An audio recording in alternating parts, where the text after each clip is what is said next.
Now, before you start hooting and hollering, I just want to let you know I will be coming out with an episode in the next couple days detailing why the Packers will make the playoffs. So simmer down.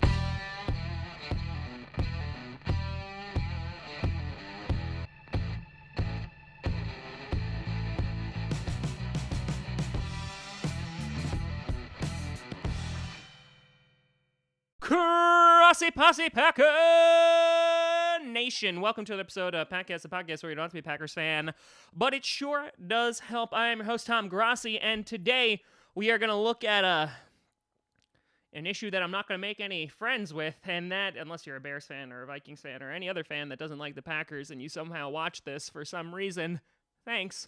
But we're going to be taking a look at a couple of reasons why the Packers won't be making the playoffs this season. And I know that this is going to get a little contentious, but I think it's, I don't know, I feel like I can't just talk about all the good stuff, which if you've been a fan of the channel for a while, you know I don't just talk about the good stuff. I try to put a positive spin on as much as I can, but there are actual concerns with the Packers. And while I think, of course, obviously, they are going to go 16-0 and then obviously win the Super Bowl, obviously, there are issues that I think could potentially limit the Packers' success and even potentially keep them out of the playoffs. I mentioned this last year, and I figured, you know what? Let's do an episode about it, and let's see what happens. Before we get to that, though, I want to do a big shout and thank you to all my patrons over at patreon.com/TomGrossiComedy, because now that I have a beer fridge, sponsored by New Air, selling out, I need to keep the electric on, so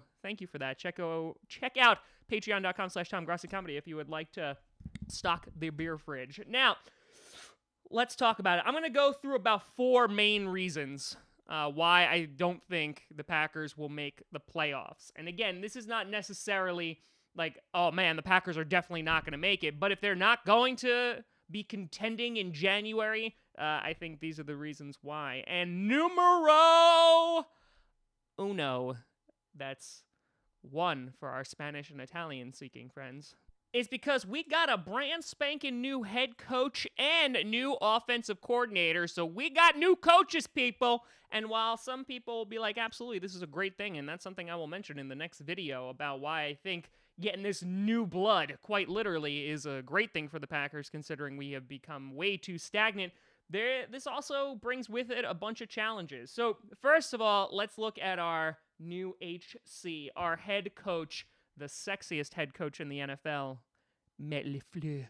Now, Matt LaFleur, he has obviously experience, not as a head coach, but he was a QB coach for the Redskins. He was a QB coach for the Falcons. He obviously worked really well with Matt Ryan, winning an MVP that season. He was the offensive coordinator for the LA Rams under Sean McVay. However, he did not call the plays. And of course, then he said, hey, I want to add to my little resume, and I want to go over to the Titans, even though they are a worse team, because I'll get play calling responsibilities. And so he did as the offensive coordinator for the Tennessee Titans last year. Now, he called plays, obviously, but in the beginning of the season, for the first 8 weeks, week 8 being their bye, it wasn't too good. It wasn't too shabby. And obviously, they finished 9-7. They didn't make the playoffs. They had a stagnant offense for many of those weeks. But the first 8 games were particularly rough in that they were constantly struggling on offense. And they were the epitome of and they were the reason why they were losing those games. Now, for example, like in those 3 games from weeks 5 to 7, they were giving up 15 sacks. They were not putting up many points at all. And after the bye week, they improved tremendously, but again, failed to make the playoffs. And so he doesn't have a ton of experience play calling under his belt. And even with it, the first half was a little shaky. But the one consolation prize I'll take out of that is that he definitely showed improvement, so that was a good thing. But he is still a wild card. The whole Matt LaFleur of coming in, this is his first head coach experience. He's coming in with the grains of the hourglass are dripping down on Aaron Rodgers' career, whether that's 3, 4, 5, 6, 105 years from now. It is eventually going to end, and we are almost in a win-now mentality. In addition, we got a new offensive coordinator, Nathaniel Hackett, who was the offensive coordinator for the Buffalo Bills for 2 years, and then also the Jacksonville Jaguars for 3 years. 2017 by far was his best season, leading that running game, but with Leonard Fournette, they were in the top 5 of just about everything for offense, and that's about it. So in a career of 5 years, he's only had one that is truly impressive, and that is slightly scary. Now, again, Matt LaFleur is going to be calling the plays here. Once again, I think it is going to be very run-heavy, but I think, again, you are going to see a very different Green Bay Packers offense, and even though it is changing and that has the potential to be really, really great, there's no guarantees that it's going to work out. I mean, there's articles coming out left and right about how Rodgers is going to have to adapt. This entire offense is going to have to adapt. You have a lot of young players, which is what we'll be talking about momentarily. And I think that this it may take a year to get going. So I wouldn't be completely and totally surprised that while we're all gung-ho of, yes, these coaches are going to be amazing, that, it takes a lot to get a football team together, and a winning football team at that, and it may take more than one season for us all to be on the same page. Number 2, and that is our brand spanking new defense, because we got lots of new players on that, and while this would be a very big positive, and it will be for the next video, a lot of them are unproven. There are a lot of question marks going on with our defense. Now, obviously, we made some big splashes in free agency, getting Amos, getting Preston Smith, Zadarius Smith, right? Billy Turner was offense, so we're not going to talk about him. And Amos, you have a lot of Bears fans coming out and being like, we got Ha-Ha Clinton Dix, who was better than Amos ever was, which is just wrong. I mean, it's just factually wrong. But Amos, I think, definitely brings consistency to that position, but we may need more than consistency, which is why we got guys like Darnell Savage and also Rashawn Gary when it comes to our linebackers core.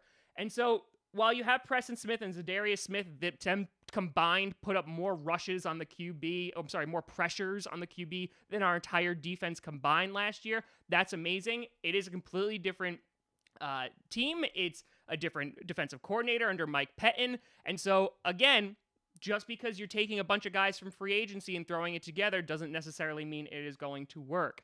In addition, while I'm super excited about guys like Gary and Savage, they have a lot of potential, they are also draft prospects. We haven't seen them play in the NFL just yet.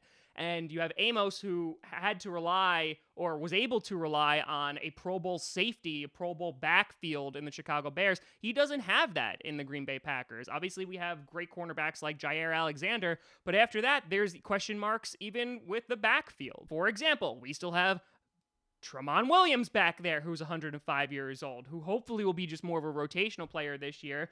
Kevin King, there's a huge question mark on him. Can he be healthy for this year? When he's on the field, he's great, but he's off the field more than he's on it. And so that's a big question mark. Josh Jackson, a highly anticipated player coming out last year who I warned against because he only played single-digit games in college, had an amazing season, but only single digits. He struggled mightily to fit into the NFL's kind of play style, especially in man. And so because of that, is he going to be able to take that sophomore leap? Is Jair Alexander going to continue his success? Also, we have questions in inside linebackers. Oren Burke's going to be able to step up. What the hell is Josh Jones doing? Is he being traded? Is he going to be moved to linebacker? Is he going to be rotational within that safety position just to get depth? The point is that we have a lot of question marks on the defensive side of the ball. And so all these question marks, I think, is concerning, considering we could have an issue where we're really hyped up, we're really, really excited, but at the end of the day, they all got to gel together and come together, and we'll see if they're going to be able to do just that. Number 3, we have Aaron Rodgers, and of course, his inexperienced wide receiving core. Now, why I say Aaron Rodgers? I say Aaron Rodgers because there's a big deal in the media being made about his relationship, or lack thereof, with Matt LaFleur. Matt LaFleur coming in, 39 years old. Aaron Rodgers is 35 years old. There's going to be a clash. Rodgers has been in the McCarthy offense for so long where he was just putting on his Superman outfit and was like, I'm going to go win us some games and do absolutely everything. Looking at you, run the table season. And so now you have a guy coming in and I was reading articles today saying that they wanted to make it our offense, right? A LaFleur and Rodgers offense. We need to find the best of both worlds. There's lots of talk being made of, is Rodgers going to audible out of everything? Or, is LaFleur going to be too demanding? I'm really not going to read too much into that. I think overall what it comes down to is there's going to be an adjustment period. And what I mean by that, and specifically with this video, is that adjustment might take more than one season. And Rodgers is an incredibly gifted athlete. He's an incredibly smart guy. He's going to be able to do all the things he's able to do. But at the same time, it's a new scheme. It's a new offensive coordinator. It's a new head coach, new play calling, etc. And so I think that is going to provide its own challenges. And you look at Aaron Rodgers, so 2018, he had 62.3% completion rating, which is the second lowest of his career. He had 25 TDs, which is the least amount of TDs when he started the full season.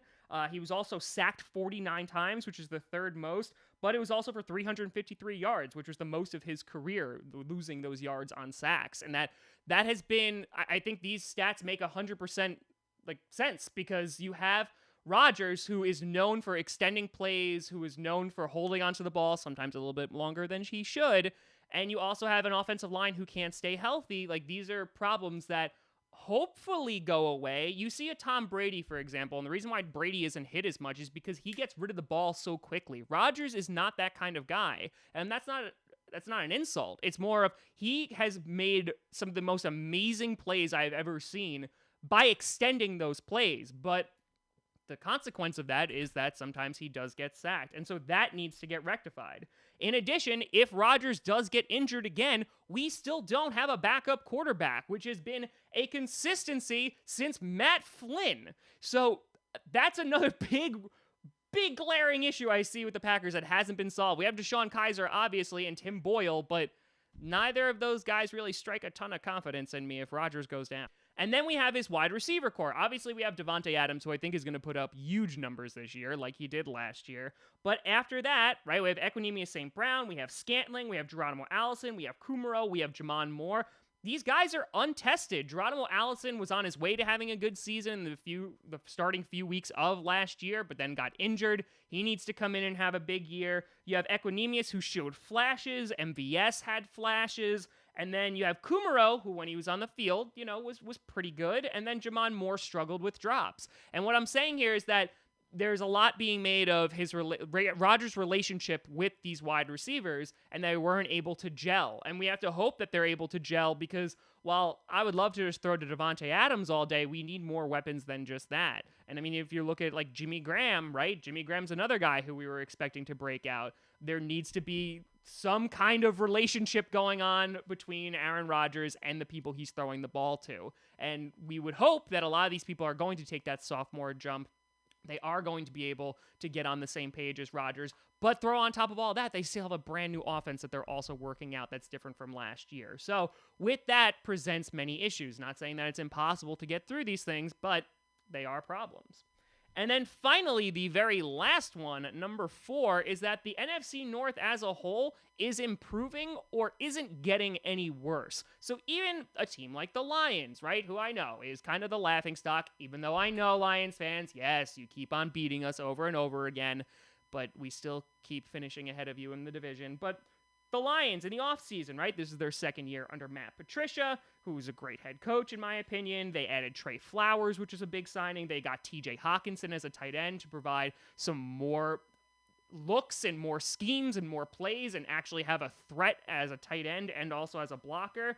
The Minnesota Vikings, they drafted Irv Smith Jr., even though they also kept on Kyle Rudolph. I guess they're just going to run a lot of 2 tight end splits, but that's neither here nor there. They re-signed Anthony Barr, which I feel like he's a little overrated, but they extended Adam Thielen. They finally decided to address their offensive line by drafting Garrett Bradbury, so they're not getting necessarily worse. They still have Kirk Cousins as their quarterback, so that always keeps me happy, but again, they're not necessarily worse. And then you have the Bears, right? So last year, they were a kicker away from potentially going into the divisional championship and then potentially even Super Bowl. They lost their defensive coordinator.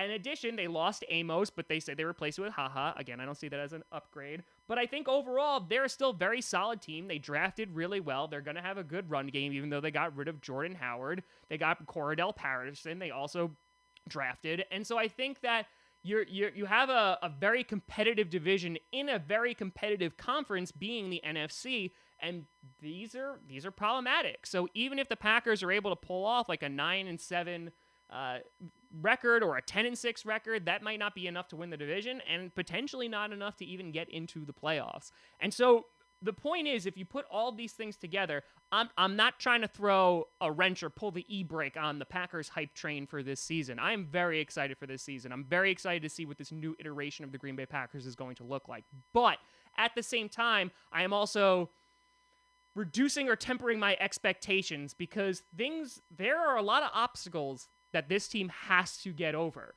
And if we are able to do it, I think we will be a better team for it going through this experience. And then after that, I don't know what's going to be able to stop us for the next few years.